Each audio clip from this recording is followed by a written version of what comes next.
Is everybody able to see this Mhm. trust? And I realize I might not be able to see my notes, but so I may go in and out a little bit.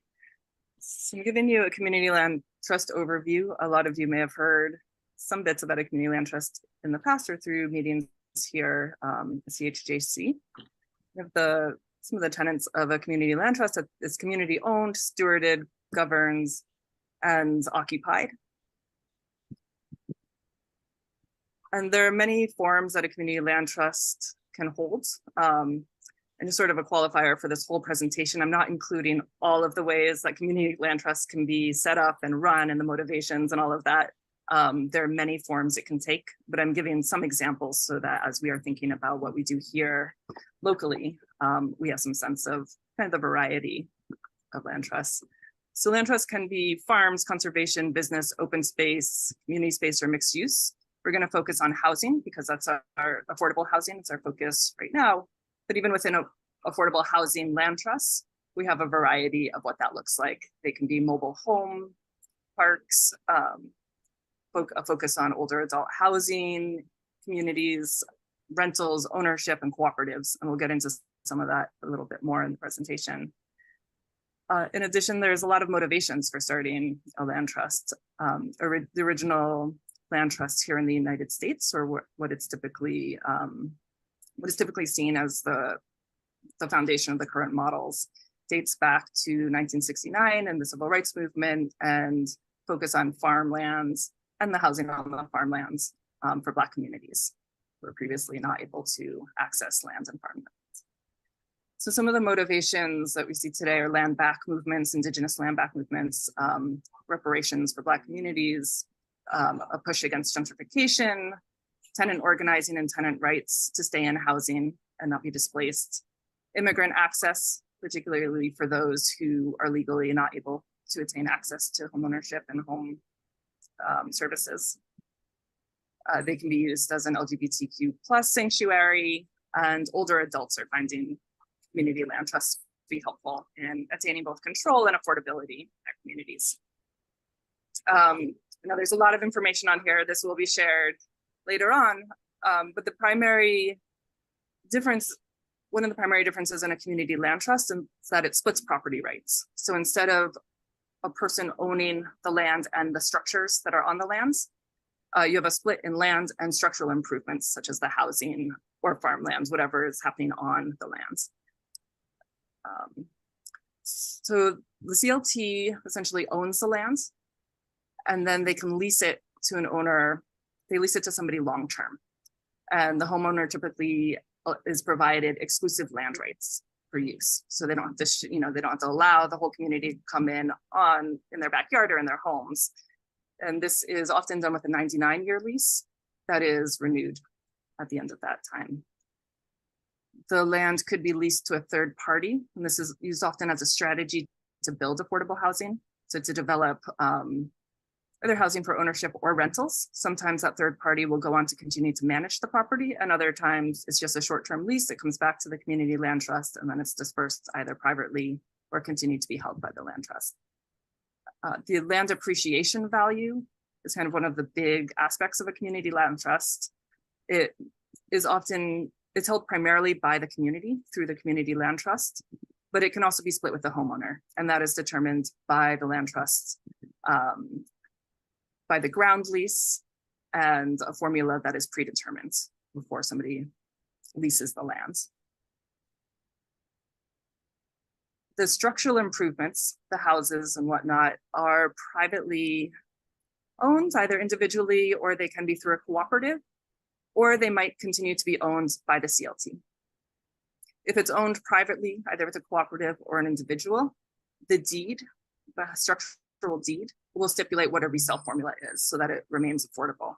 And that again is determined by the CLT and the community.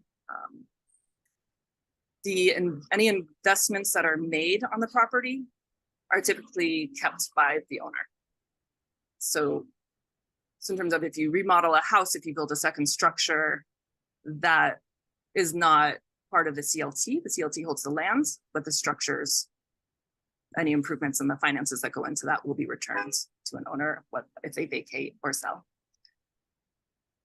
In rentals, the CLT may choose to provide permanently affordable rentals, and the structure of that will look different depending on decisions made by the CLT and the bylaws. A rental can also include a rent-to-own option. There are a number of CLTs that feel that ownership is important, but not everybody will have access to that, or it might not be possible in every situation. And some ways around this are to provide a rent-to-own option.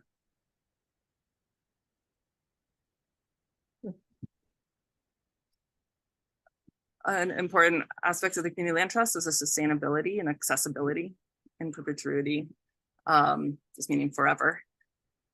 So as I mentioned, the community land trust legally owns the lands and acts as a steward. Their investments serve many generations. They facilitate the resale and may use fees or rental income to help fund new purchases and development. Let me just take a step back. So I put this together as there's sustainability on multiple levels. There's the community land trust needs to be sustainable, the neighborhood, the homeowner, or a renter. So sustainability and accessibility in the neighborhood is done through a resale price being made affordable rather than linked to market rates.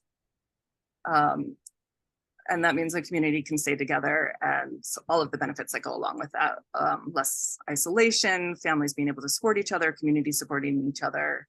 We see increased neighborhood democracy, increased involvement in civic activities, and community investment.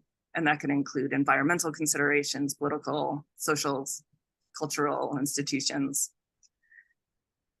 As a homeowner, depending on what that resale formula looks like, they can build equity. It's often a shared equity between the community land trust and a homeowner.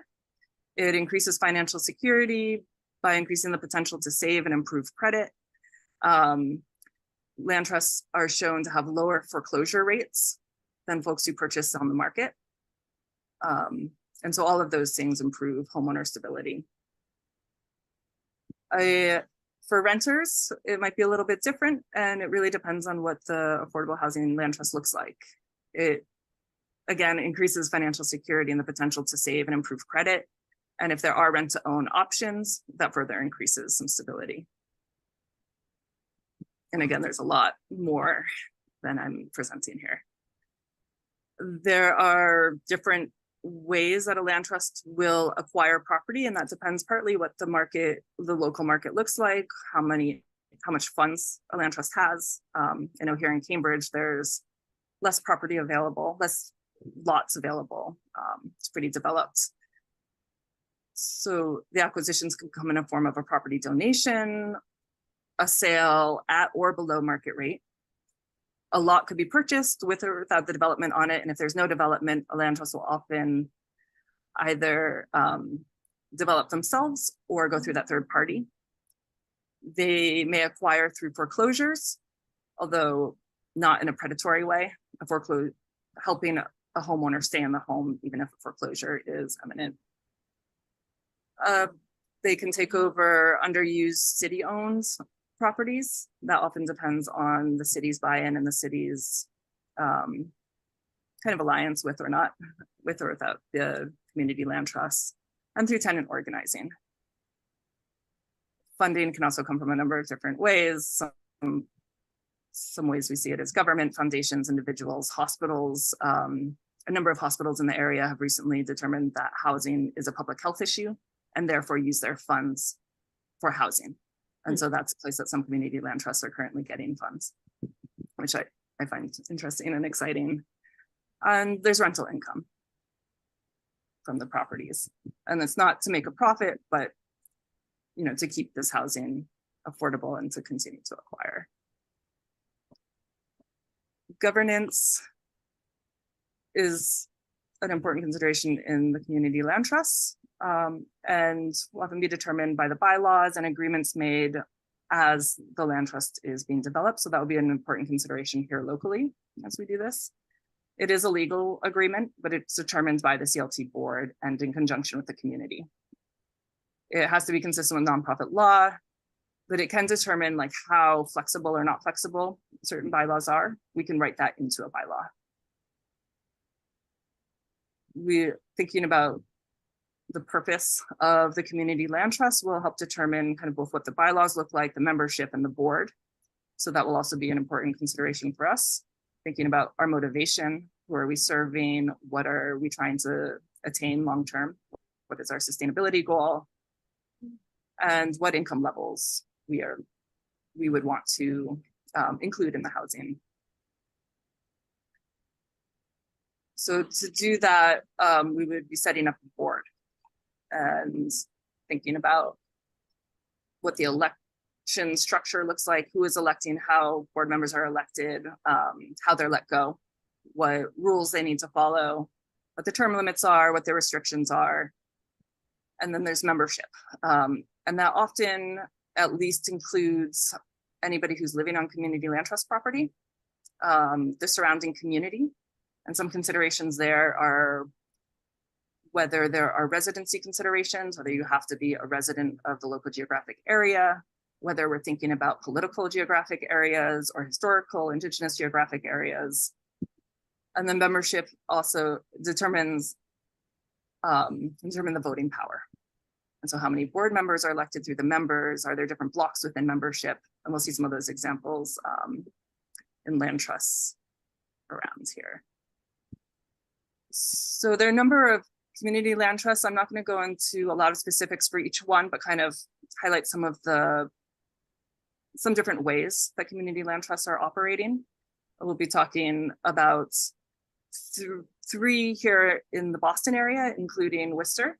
Sorry, three here in the Boston area, Worcester, and then a land trust out in California.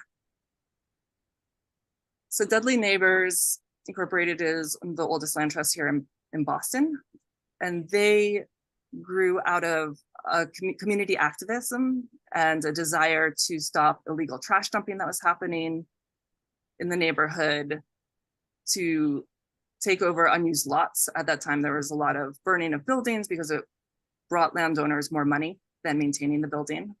And so it was really a way to have urban renewal without the gentrification. So bottom-up urban planning is what they talk about.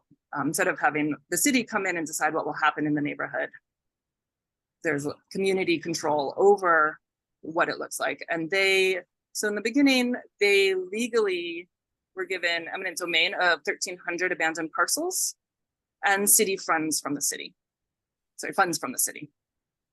And now they currently hold about 30 acres of land. So they had city support in doing this, and they've been around a really long time. They continue to operate. They have a lot of community programs as well, and are used as a model for affordable housing community land trusts and neighborhood community land trusts. They operate under a master plan that was designed by the community and find it important to create a right to housing, form the right kind of housing for people. So put a lot of considerations into what that looks like. Not all housing will work for everybody. They utilize a lot of youth involvement and engagement. Community activism was a big piece, as we talked about.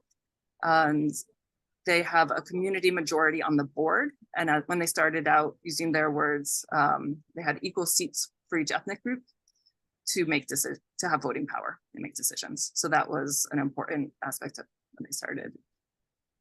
They currently have 3 types of housing: ownership, rentals, and limited equity co-ops. Worcester Common Ground is out in Worcester. They focus on a particular neighborhood in Worcester, so it's not the whole city. And they're focused on permanent sustainable improvements and removing land from the speculative market forever. They also started in the 1980s around the housing crisis, similar to Dudley Street. They work on housing. They also work on economic development and community activists, and have a very strong stakeholder input model. And so while their focus is on ownership, they also do rentals as determined by their funders, their community, all of their stakeholders. And that's a strategy, just for them to have more land, more housing. They have many sources of funding. That includes public and hospitals. So UMass Memorial out in Worcester has been really instrumental in providing funds, making it easier to purchase on the spot. As we see here in Cambridge, a lot of housing goes up and then it's bought up quickly by developers. So this kind of gives them an edge to be able to purchase lots and houses as they come up. And they do have some city support. Comunidades Enredadas in Chelsea. It came out of Green Roots, which was an environmental activism group in Chelsea. And so Green Roots continues to support the community land trust with like strategy and finances. They maintain a voting block on the board, and their land trusts, their motivations came out of accessible housing regardless of immigration status. That's a huge focus for them, and they do tie in the environmental activism. They split membership between the community, the entity, which is Green Roots Chelsea, and their occupants. And board is primarily low-income women, immigrant residents, and people of color. And they are split, so each of those membership blocks elects 3 board members, so they have equal distribution with 2-year term limits. Maybe just another minute or so, Rebecca. Okay. Thank you. So I'll go through this quickly. California, the Discamu Humboldt County Land Trust was motivated by a lands back movement, and so they started out by lobbying for traditionally indigenous lands, getting it back from the city. It will be governed by the Waioti tribe in perpetuity, so they don't look at political boundaries, but tribal boundaries, and they've used historical land agreements to do that. And one interesting thing about them, and Worcester Common Ground is doing this a little bit as well, some of their housing is community focused, so looking at youth transition into the workplace and setting up supports that are not just housing focused. I know Common Ground is thinking about doing this as well. So Somerville, I'll skip through, people are probably a little bit more aware of it, and these will be in the slides. So our first steps are achieving fiscal sponsorship through Dudley Streets. That will allow us to receive funding and acquire properties. There are 3 ways this could look. Most likely, we will be a project under Dudley Streets. That is to be determined. At the same time, we will be working towards nonprofit status with Suffolk Law Transactional Clinic. And throughout the whole process, we will want to have community engagement, transparency, and accountability through hiring a consultant, perhaps, and through our own outreach and involvement. Our next steps, we are holding a working group meeting in mid-September. Hopefully most of you or many people will come to that, where we'll be discussing the governing agreements, the distinction between this, distinction between the CLT board and this working group, as well as outreach, community engagement, and inclusion. And then we will be working on fiscal sponsorship and have a meeting with the law clinic in mid to late September. And that is it. Wow. Thank you. Thank you. Thank you. And welcome back. Welcome, Barbara. Welcome, Richard. Dan has his hand raised. I'm wanting us to do a little bit about discussions in smaller groups, but maybe take a couple of minutes for clarifying questions. Dan? And I also say there's a lot of people here who might have good information as well, so I can answer questions, but if other folks have answers, please participate. Sorry, are we recording this Q&A? Yes, for the moment. Okay. So that was really helpful. In particular, really cool to see some different models and examples and stuff.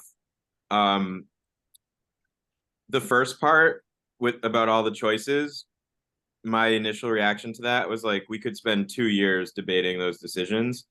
And I hope that we can figure out a way to have those conversations and, make sure that we're doing it in a way that makes sense and sort of the right way, not just, I don't want to just like kind of steamroll past those decisions because they're important, but especially, this group, like it took us a year just to write a zoning petition, right? So like, and I think that the number one way that we're going to acquire land in this city is by people donating it. And And so the question is sort of, like, how do we make sure that we're having those discussions and figuring out those answers in a way that's somewhat efficient?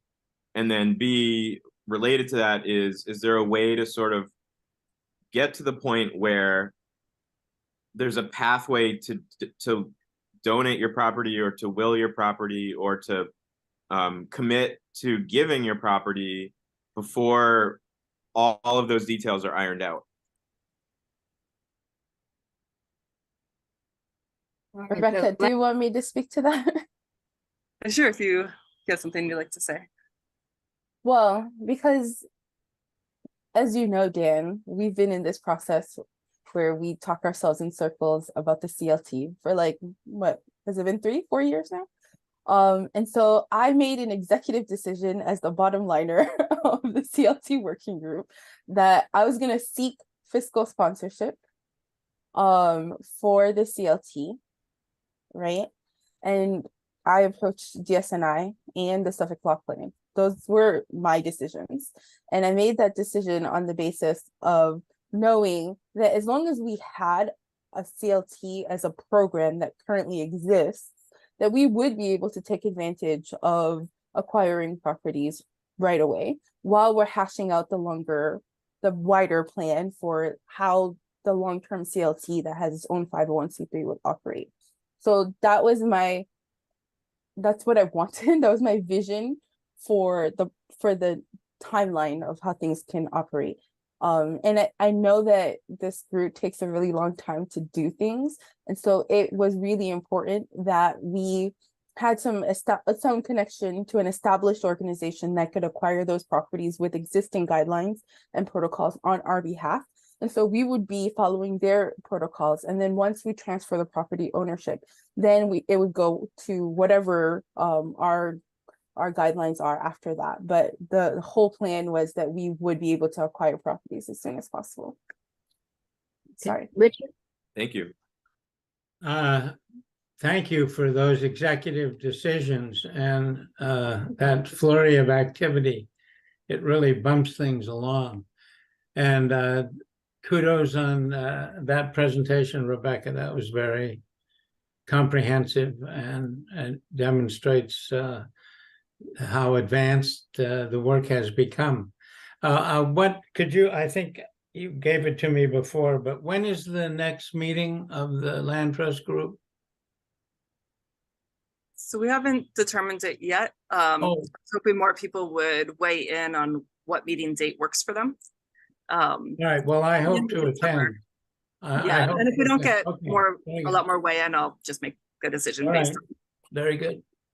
So we're going to just try something for about 6 minutes. Stephanie, if you would put people into groups of 3. Wait, before I do that, am I still recording? No. Okay, thank you. So